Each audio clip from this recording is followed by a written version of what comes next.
Middle ইস্টে অনেক পুরুষ আছে নামাজ কালাম ঠিক মতো পড়ে না, বিড়ি সিগারেট খায়, অনেক উল্টাপাল্টা করে, অনেক হারাম কাজ করে, কিন্তু বউরে পর্দা ঠিক মতো রাখে। কেন জানেন? কারণ কি জানেন? নামাজের গুরুত্ব যে বুঝলো না, সে বউর পর্দার গুরুত্ব এত বেশি বুঝলো কিভাবে? কারণ হলো সে জানে একজন নারীকে খোলামেলা ভাবে যদি বাহিরে পাঠানো হবে, পুরুষদের মধ্যে তিনি যদি আসা যাওয়া করেন, বেশিরভাগ পুরুষরাই তাকে নিয়ে মনে মনে কি চিন্তা করে? কি চিন্তা করে?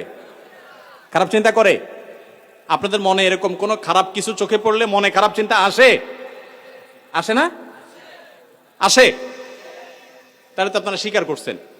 তাহলে আপনি যদি আরেকজনের মেয়েকে খোলামেলা বা একটু অশ্লীল পোশাকে দেখার পর আপনার মনে বাজে চিন্তা আসে, এবার আপনার বোন, আপনার স্ত্রী, আপনার মা যখন বাহিরে যাবে, তাকে যদি খোলামেলা পোশাকে আপনি যেতে দেন, তাহলে অন্য সব পুরুষরা কি চিন্তা করবে? আপনি নিজে কি চিন্তা করেন? এরকম মেয়েদেরকে দেখে সেটা চিন্তা করেন। ইসলাম সেজন্য পর্দার কথা বলেছে। এটা আমার মা বোনদের মর্যাদা রক্ষা করবার জন্য বলেছে, আর কিছু না। যত মূল্যবান জিনিস তত বেশি সংরক্ষণ করা হয়, যাতে লোলুপ কোনো দৃষ্টি সেখানে না পড়ে। আল্লাহ আমাদেরকে পর্দার গুরুত্ব বোঝার তৌফিক দান করুন।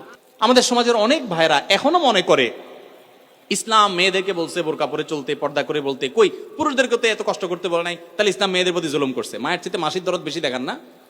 ইসলাম মেয়েদেরকে আপনাদের মতো লোভী পুরুষদের কুদৃষ্টি থেকে, বাজে নজর থেকে বাঁচাবার জন্য পর্দা করতে বলেছে। এই পর্দা নারীর প্রগতির পথে অন্তরায় নয়। গত কয়েক বছর আগে সারা দেশের মেডিকেল ভর্তি পরীক্ষায় প্রথম স্থান অধিকারকারিণী এক বোন আমার আগা গোড়া পর্দা করে পরীক্ষা দিয়ে গোটা দেশের ছেলে মেয়ে সবাইকে পিছনে ফেলে 1 নম্বর হয়েছে। তাহলে পর্দা কি মানুষের উন্নতির পথে অন্তরায় হয়? আমার অবাক লাগে পৃথিবীর সে সমস্ত মানুষদেরকে দেখলে, যে সমস্ত মানুষগুলোকে দেখি যে তারা নারীদেরকে স্বাধীনতার নাম দিয়ে নারীদেরকে হাফ প্যান্ট পরায় দিচ্ছে। এসির মধ্যে কোনো হল রুমে ঠান্ডা, পুরুষগুলার সবগুলো একেবারে ফুল প্যান্ট পরে, আপনার জ্যাকেট ট্যাকেট পরে সে নিজেকে সেভ করে ফেলছে। আর ওই বেচারি মেয়েকে বুঝাইছে, তোমার আধুনিকতা হলো তুমি হাফ প্যান্ট পরো, উপর দিকেও শর্ট, নিচের দিকেও শর্ট থাকুক। আমার কথা হলো এই শীত বেচারিদের আছে না নাই?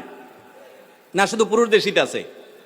তো শীতের ঠান্ডা খাওয়াইতেছেন তারা আধুনিকতার নাম দিয়া।